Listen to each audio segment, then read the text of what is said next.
మాజీ మంత్రి వైసీపీ నాయకుడు అంబటి రాంబాబు అమరావతి మీద చేసినటువంటి వ్యాఖ్యలు అసందర్భంగా అవాంఛనీయంగా ఉంటే, ముఖ్యమంత్రి చంద్రబాబు నాయుడు సంబంధిత మంత్రి నారాయణ ఇస్తున్నటువంటి షాకులు మరొక విధంగా ఉన్నాయి. ఒక విధంగా చెప్పాలంటే అమరావతి రైతులు అక్కడ ఏదో ఇళ్ల స్థలాలు అవన్నీ కూడా కొనుక్కొని వాటి మీద ఆశలు పెట్టుకున్న రియల్టర్లు, స్థానిక ప్రజలు, రైతాంగం వీళ్ళందరికీ కూడా ఇది గోడ దెబ్బ చెంపదెబ్బలాగా ఉంది. సరే, వైసీపీ అంటే ఇప్పుడు అధికారంలో లేదనుకున్నప్పటికీ అంబటి రాంబాబు ఆ పార్టీ తరఫున ఎక్కువగా మాట్లాడుతుంటాడు, అనుభవం కలిగిన వ్యక్తి. ఆయన ఏమంటున్నారు?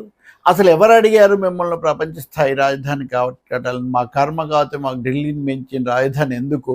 దాన్ని ఎందుకు మీరు ఇన్ని చెప్పిన వాళ్ళు ఒక్క రాయి కూడా వేయలేదే? అన్ని తాత్కాలిక భవనాలతో ఎందుకు సరిపెట్టారు? 5 ఏళ్ళు మీరు ఎందుకు ఏం చేయలేదు? మేము 3 రాజధానులు అన్నాం నిజమే, కానీ మీరు చెప్పారు కదా ప్రపంచ స్థాయిని ఎందుకు కట్టలేదు? ఎవరు అడిగారు మిమ్మల్ని అని పదే పదే అంటున్నారు ఆయన. ఒకటి, అమరావతి గురించి వాళ్ళ తప్పులు వీళ్ళ తప్పులు నేను చాలాసార్లు చెప్పాను. ఇప్పుడు కూడా నేనేమీ మారడం లేదు. కానీ సమస్య అంతా వైసీపీకి ఈ విషయాలు మాట్లాడేటటువంటి రాజకీయమైన, నైతికమైన హక్కు కానీ అవకాశం కానీ ఉందా? నేను సజ్జల రామకృష్ణారెడ్డిని ఎన్నికల ముందు అడిగా, మళ్ళీ కావాలని పోస్ట్ చేస్తా. చంద్రబాబు నాయుడు ప్లాన్ ఏ ప్రకారం కట్టాలనుకున్నారు, సరే అది జరగలేదు, ఆలస్యమైంది. మీరు ప్లాన్ బి ప్రకారం అన్న కట్టుండాలి కదా. 3 రాజధానులు అని చెప్పి మొత్తం దీనికి గ్రహణం పట్టించేసి అక్కడ విశాఖపట్నంలో ఋషికొండలో కట్టి అది కూడా ఏమీ పూర్తి కాకుండా ఎందుకో చెప్పకుండా ఇక హైకోర్టు కర్నూలు అన్నది అటే అయిపోయి మీరు చేసింది మటుకు ఏంటి? మీరు అమరావతిలో రైతుల పట్ల, ప్రజల పట్ల బాధ్యత మీకు లేదా? అప్పుడు జేఏసీ చేసిన ఆందోళనలు, వాటి పట్ల వ్యవహరించిన తీరు, వీటి గురించి ఇసుమంచ కూడా మాట్లాడరే. ప్రపంచ స్థాయి రాజధాని కావాలని ఎవరు అడిగారు అంటున్నప్పుడు 3 రాజధానులు కావాలని మటుకు ఎవరు అడిగారు? మిమ్మల్ని ఎవరు అడగలేదే. అది మీరు కూడా చెప్పలేదే. వాస్తవానికి అమరావతికి మేము వ్యతిరేకం కాదని చెప్పారు. ఇప్పటికి కూడా మీరు ఏదో ఒక వితండవాదం చేస్తుంటారు. మేము న్యాయ రాజధాని అవే కదా తీసుకుపోతా ఉన్నాం, అమరావతిలో రాజధానిని తరలించలేదని. దీని అర్థం అందరికీ తెలుసు. ఒక ఇటుక కూడా వేయలేదని వాళ్ళని అంటున్నప్పుడు మనం వేసామా లేదా మనం చూసుకోవాలి కదా. అక్కడ అడవిలాగా పెరగడానికి వీటన్నిటికీ మన బాధ్యత లేదా?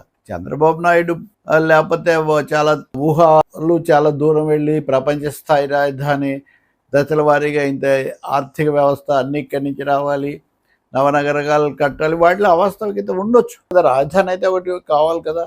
శాసనసభలో అయితే మీరు వ్యతిరేకించలేదు కదా అంతకుముందు. కాబట్టి వాస్తవంగా చూడకుండా గతంలో బొత్స సత్యనారాయణ ప్రతిపక్ష నాయకుడు, ఇప్పటికీ శాసన మండలిలో, ఆయన నిజానికి లౌక్యంగా జాగ్రత్తగా మాట్లాడతారు. కానీ ఆయన కూడా శ్మశానం అది ఇది అన్నారు. ఈ మాటలన్నీ కూడా ప్రజలను కానీ రాష్ట్రాన్ని కానీ గాయపరచవా? ఇప్పటికే విభజన అయినటువంటి ప్రజలు అన్ని అమరావతిలో పెట్టొద్దు అనే అభిప్రాయం ఉండొచ్చు. కానీ అదే సమయంలో ఒక రాజధాని అయితే కావాలి. మీరు శాసనసభలో ప్రతిపక్ష నాయకుడిగా ఉండి అమరావతి రాజధానికి మీరేం వ్యతిరేకత చెప్పలేదు, 3 రాజధానులు కడతామని చెప్పలేదు.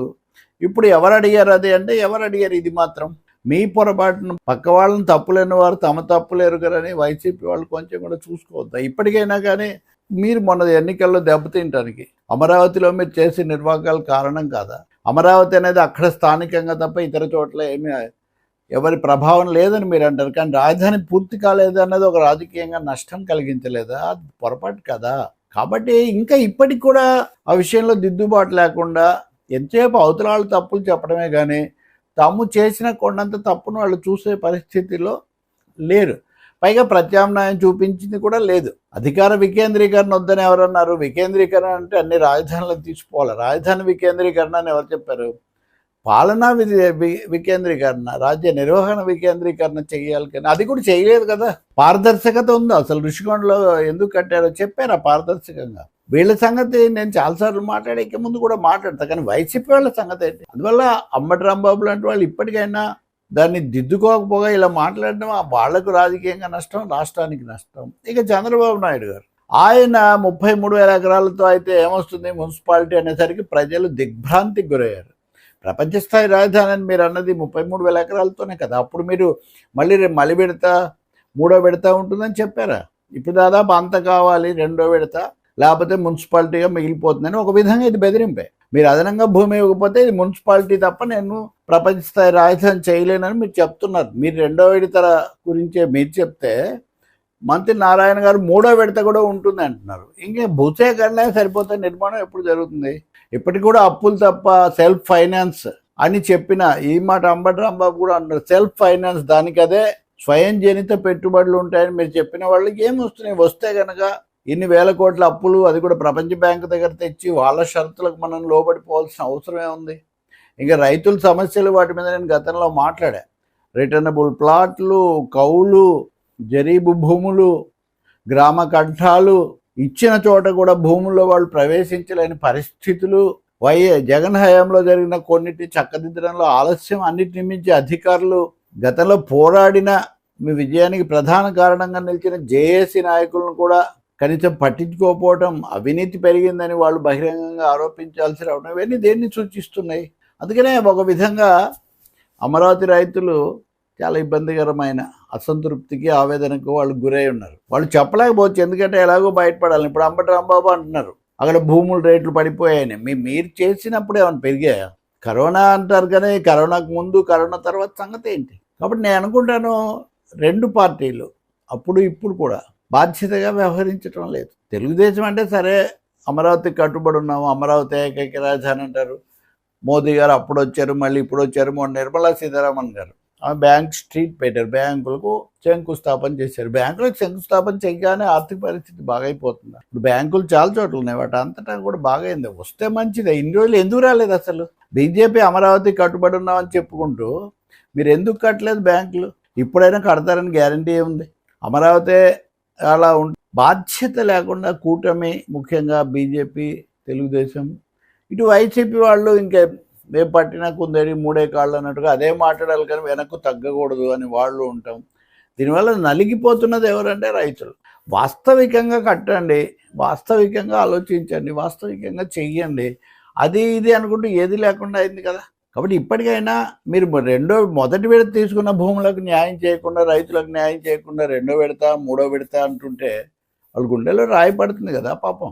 వాళ్ళు ఎంతకాలం మోతుబరులు, స్థితిమంతులు, స్తోమత కలిగిన వాళ్ళు సరే, మామూలు బక్క రైతులు, చిన్న రైతులు, అది కూడా కాకుండా పనులు చేసుకొని పొట్ట పోసుకునే వాళ్ళు, కొద్దిపాటి భూమి చిన్న మడి చెక్క పెట్టుకొని కొన్ని పనులు చేసుకొని బతికే వాళ్ళు, చిన్న వ్యాపారులు, చేతి వృత్తిదారులు, వీళ్ళందరూ ఏమైపోవాలి? కాబట్టి అమరావతి ఎంత వేగంగా దశల వారీగా చంద్రబాబు నాయుడు గారు చెప్పాలి కదా.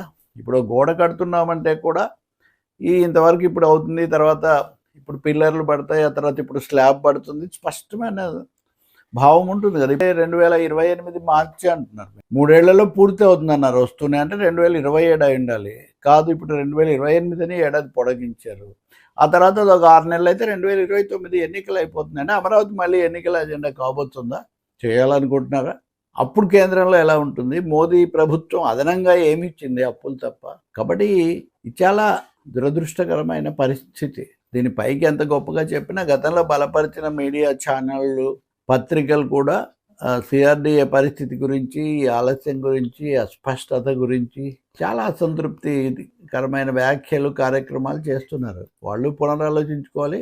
వైసీపీ కూడా ఇప్పటికైనా ఏంటి రాజధాని పట్ల మీ వైఖరి, మీ స్టాండ్ ఏంటి స్పష్టం చేయాలి.